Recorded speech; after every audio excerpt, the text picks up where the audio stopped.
Yes. I've got an older Toro roller.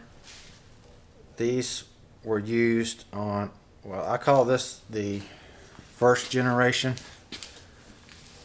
It's got a what I call a labyrinth seal here. That's got a rotor and a stator to this seal.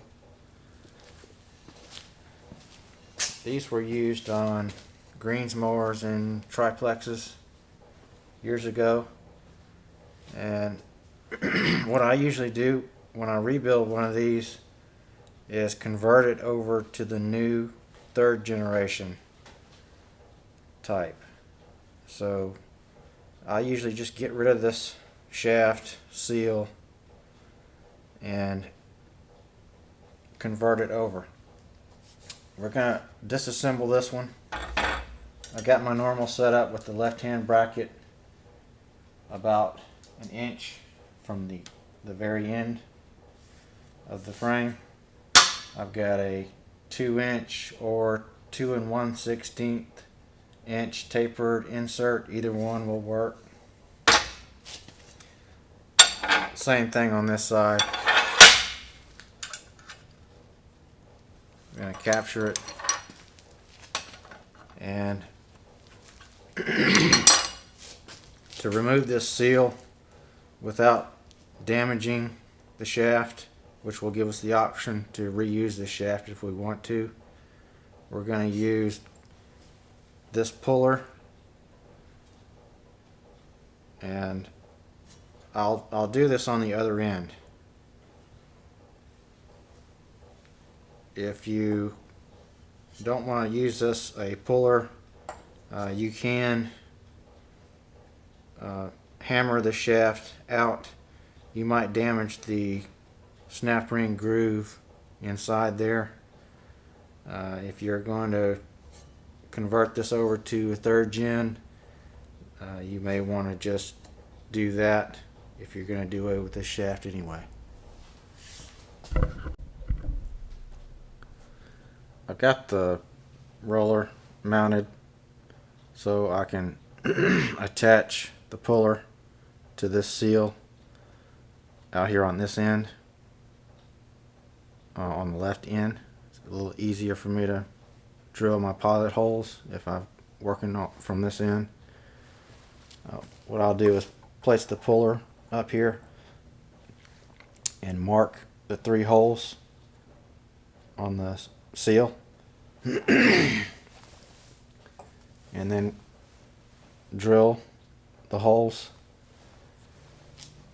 You want to drill your pilot hole about the same size as the shank of the screw, or maybe a little smaller. I think this is a number 6 sheet metal screw, 3/4 of an inch long.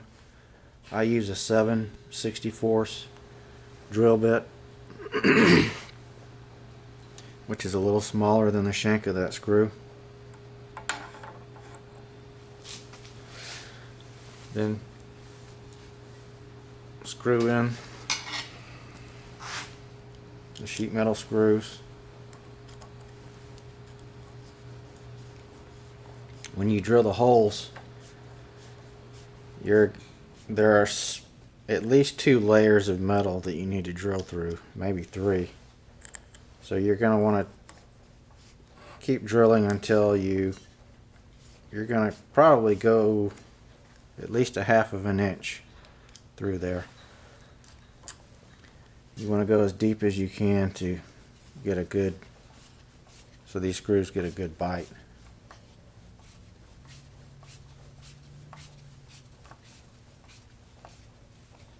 I tighten these screws all the way in, then flip the roller around and pull the seal out.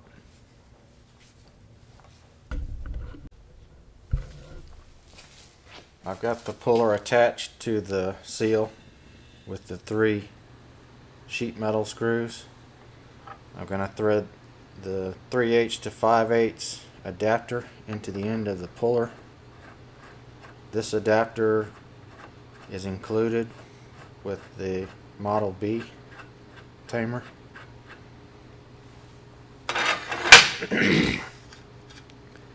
Slide the bridge into place, lock it,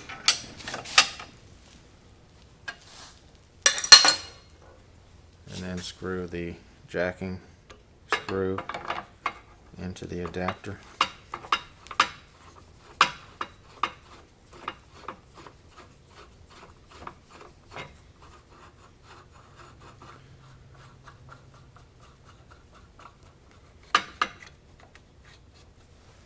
Then drop the standoff in.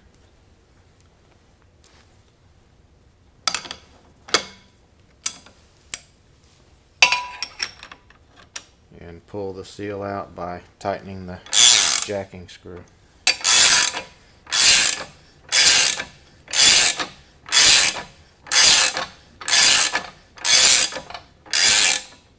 I'm going to remove the standoff so you can see a little better.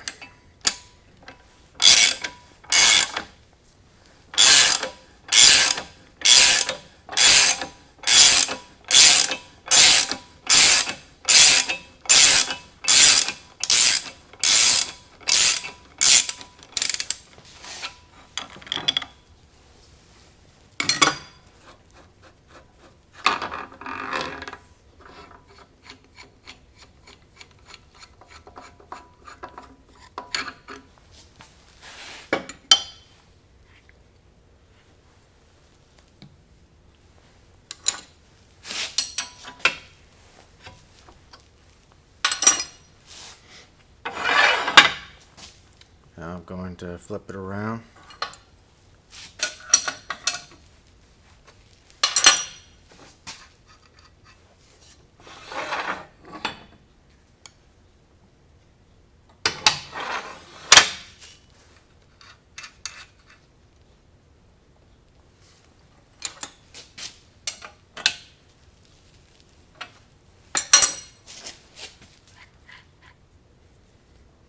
And take this seal off and pull this seal out.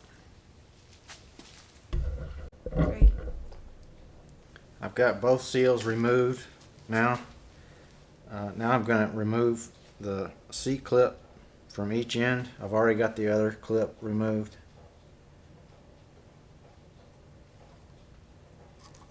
I actually like to do this on the other end while the frame is tilted up so I can see it a little better. Now we're going to remove the shaft and the bearing at the same time. We're going to use the same adapter. Screws into the end of the shaft.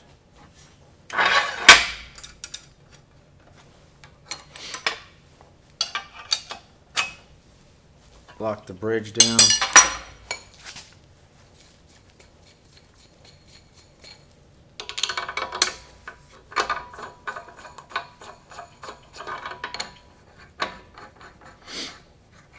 Screw the jacking screw into the adapter.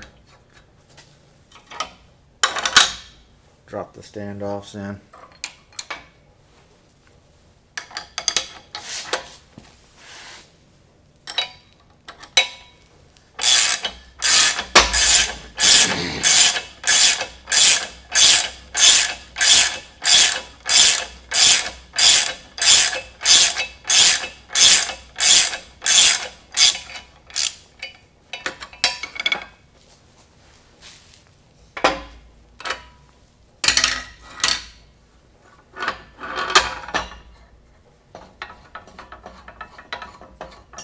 Now we've removed the seal, bearing, shaft. If this bearing comes apart and leaves the outer race inside here, you can use the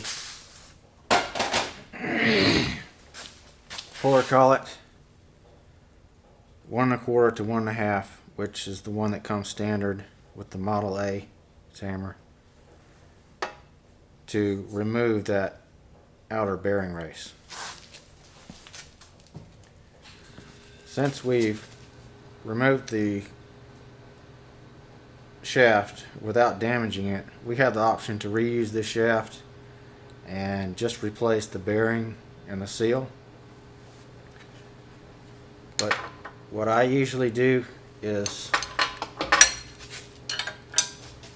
convert these first generation Toro rollers over to a third generation.